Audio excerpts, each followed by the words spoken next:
irrigation company, keep all us farmers going. I won't even hit the gavel till the next meeting, but let's go ahead and we'll start this meeting. This is the Board of Canvassers. This is the certification of the 2024 Cache County primary election.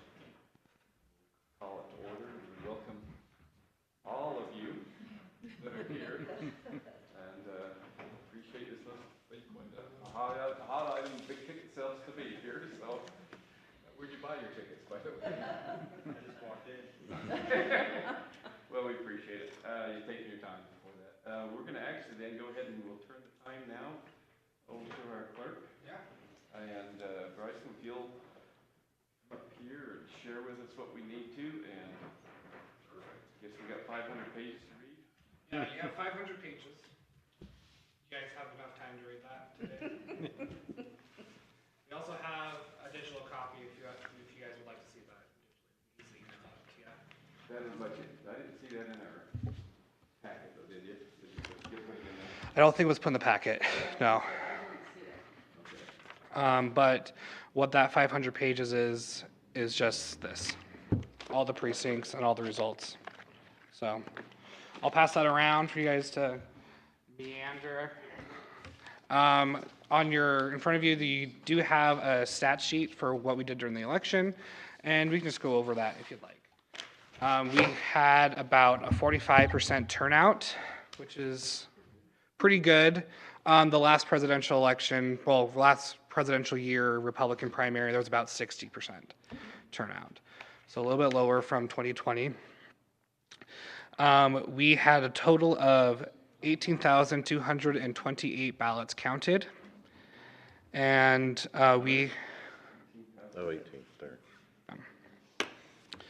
we had a total of 139 ballots that were not cured. So cured means their signature didn't match, and we reached out to them, and they didn't reach back out to us to cure that ballot. So 139 of those ballots were not counted. Do you have any questions about the cure process? I know it's kind of a hot button topic right now in the state. Yeah. I have a question. Yeah. Bryson, on 3B, it says the number of ballots rejected for other non-curable reasons was 1,548. So those are like undeliverables. So we mailed those ballots, and they got back to us. Either it's a change of address, they don't live there anymore. They were undeliverable. Yeah. Got it. Okay. So a couple of them were out of county. So like we had a couple like Washington County ballots that we got that we had to send back to Washington County, stuff like that. Okay. Yeah. Thank you. Alrighty. And then we had about in-person voting was relatively low. We had I don't know if you recall the number. 367 people voted in person on election day. So very, very low number. And we had about 21 provisional ballots that were counted, 31 provisional ballots that were were issued out. About the time when ballots were sent out to the receiving, or to the final, to the 25th. During that time, was it a huge amount that came in kind of at one time, or did they Usually, kind of trickle in? How was that? Usually what happens is we get about a third of the ballots right after ballots have been mailed out, and then within that next 2 weeks, a third trickles in, and then that last weekend is another third. Yeah. I was really surprised on the night of the election, we sent out everybody to pick up the ballot boxes, and we won last week. We collected 2,000 ballots on election night. That was a big number for us. We were not expecting that kind of a turnout for ballot boxes. So the ballot boxes are being used, which is super nice. Yeah. And it is state law that each municipality does have a ballot box. So we have a drop box in Cornish all the way to Paradise. Cameras and everything, right? Mm-hmm. Yep. Alrighty, have any other questions? I also added voter turnout in the county races. So we separate that out by the South District and the North District. It's a small small little spreadsheet. I do have a question, given Yeah. what's going on in the state. 3A, number of ballots returned after the postmark, so in the state, there's a debate. How can that even be a debate? What's the deal here? So for us, it's not that big of a debate because our mail processing happens in Salt Lake. But right now, the southern counties, I forgot what zip code, the first three numbers, but like Washington County, Iron County, Beaver County, Kane County, all those counties in the southern part of the state, they used to be getting their ballots processed up in Provo. But this year, the post office informed them that they will be getting their ballots processed in Las Vegas. Of which all the clerks were notified. Yeah, so we were all notified in May at the summer UAC conference. And that's, yesterday morning, we had that USAC Zoom call, that that was the issue that they were talking about. Right, yeah, so, Is it just a confusion of the post office and it taking longer? I mean, it's still got a date on it, right? Well, that was the issue, is that there were ballots that were, you know, I understand that how they described it, there were ballots that were turned in on time, but they were not postmarked until they got to Las Vegas. Oh. And then returned. So they would have to go through some post office before they got to Vegas, But right? they were postmarked, a lot of them were postmarked on the 25th, but legislature changed it. yeah, it's the day They had to before, be postmarked to the day before, the 24th. yeah. So, yeah, there's a little bit of confusion, but it just that turn, but see, they should have, there were some though that went in, demanded that they postmark it right there, give them the ballot, so it was postmarked, Yeah. and those were counted. And, Those that were sent all the way to Vegas and then didn't get postmarked till the 25th and came back, they're the ones that are an issue. right, so what I would suggest, if you do want to mail in your ballot, do it like a week before. Yeah. Or, like, that's another reason why we have drop boxes in every single town, even if towns are small as like Cornish. So there's somewhere they can drop off their ballots. They don't have to, rely on the mail as much. And we did receive ballots that were received in other counties that were postmarked on the 24th, and they mailed it to us, and we counted them because they were postmarked, even though we received it the 26th. Yeah. We did our audit, our citizens audit on, last week. I forgot exactly what day it was. We had one member of the public that showed up. We watched our audit, and we passed with streaming colors. Nothing went awry. We did our reconciliation report for all of our ballots. We were off by one. And the reason being is there was a voter, literally 1 in a million chance this happened. What happened was this voter received their ballot, they hurried and voted on it, and then they went to the DMV and re-registered to get their license, and they checked that box to get registered to vote again. So they got another ballot, and that ballot was then counted. Is there like a 1 in a million chance, and happened in Cache County? But we know. Should go to Vegas. But we know exactly where it is, how it happened, and who it is. So How'd the new machines work that you bought? amazing. Very well. Yeah. And we definitely thank you for letting us, getting that money so we can get that, because I think it would be a totally different story if we weren't be able to get that machine. We ended up replicating 221 ballots. Approximately about 112 of those were because the old OPEX machine cut the ballot and cut through the tiny marks, so we were not able to run it through the machine, so we had to remake the ballot.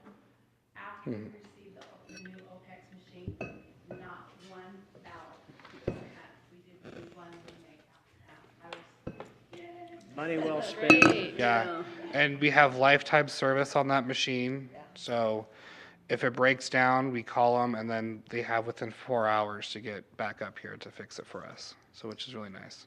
And we have that in contract too. So yeah. Great. Just share with us the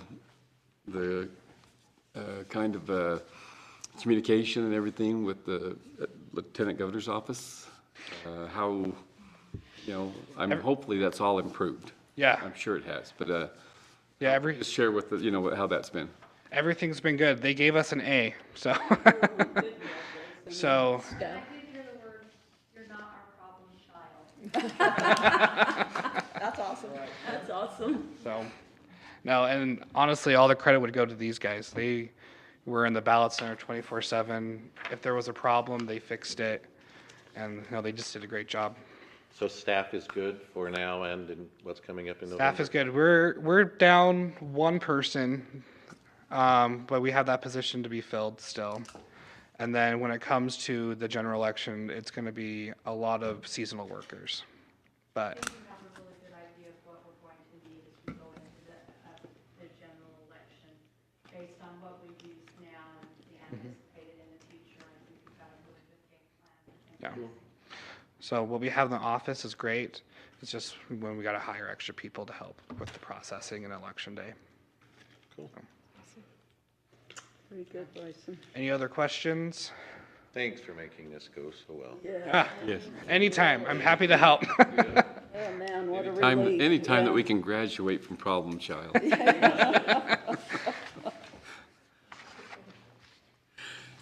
Anything else? By statute, we are to accept this. It is not a may, it is not it is by state statute that we shall accept this. So I would entertain a motion as such. I move. Second. I make the motion to certify the 2024 Cache County primary election. I'll say. Second, it's been moved and seconded that we, as a Board of Canvassers, certify the 2024 Cache County primary election. Or is there any discussion? Hearing none, all those in favor say aye. Aye. Any opposed? Motion passes. Thank you, Bryson. Thank Bryson, you. thank you. Hey, And one last question. Yeah. When you look on this thing in the election day, there's a number. Is that the ones out of the 364 that receive the vote, or is that ballots that come in on election day? Does that make sense? Those are the in-person votes on election day. Okay, that helps. Okay, and I have one more question, and this is might be a little bit of a tough one, but it was brought up in yesterday's USAC Zoom meeting, and I found this very interesting. With the mail-in ballot system, and it may have to go back even further than your years, but are you seeing an increase, like they're saying, in women voters because of the mail-in vote We option? we don't track that. Don't track gender. Yeah. I guess we could go back and assume by name, but I don't know how accurate information that would be as well. I It will was say, just commented several times in that USAC meeting that they have with the mail-in ballots, that they have actually seen a fairly sharp increase in participation from women voters. I definitely don't doubt that information. That's I for thought it sure. was pretty logical, Yeah. 'cause they're the ones that are running the fastest. So, serious, Yeah. it's just, I think the mail-in is good for everybody, but Yeah. I will say that we had more voters vote by Dropbox than mail. Yeah. So, but either way, that convenience is good. yeah, They don't have to wait in line. exactly. Okay. Alrighty. Well, I appreciate that, and Yeah. sorry to even bring that up, but I thought it was kind of interesting how they talked about that. That was really Yeah. good, so we'll Well, get this. that does bring up one question. You mail out the ballots, so we got a postage charge there, and if they return them in the mail, there's a postage charge, but the ballot box is saving us that postage charge. Exactly. Can I address that, because I really have no idea on why you would go away from that and have someone stamp that. When we mail that out and they mail it back, it costs us $1.78 per ballot return. This is serious. If the person puts the ballot in the mail without the return service, and they just say, I don't have a stamp, I'm just putting this in the mail, the post office is obligated to mail that back to us. And they mail it at 400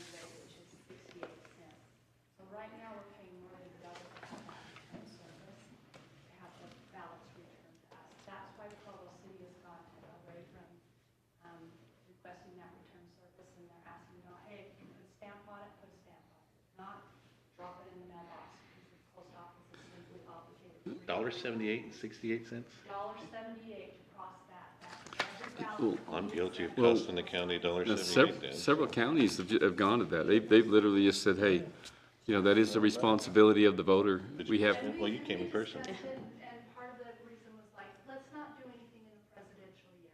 Yeah. We don't want anybody to feel like we're keeping them away from having that opportunity to vote.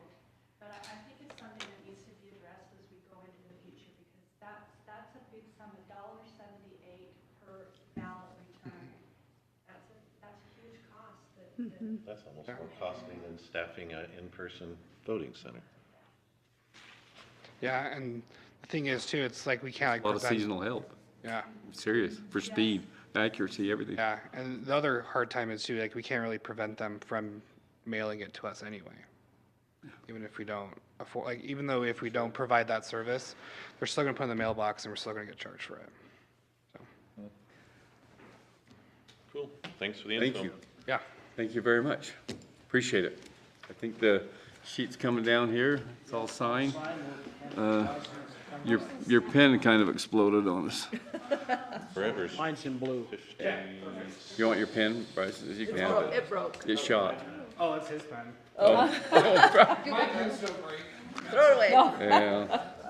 That's kind of like our parade candy. We had a budget. We had a budget cut back 2 blocks before it was over.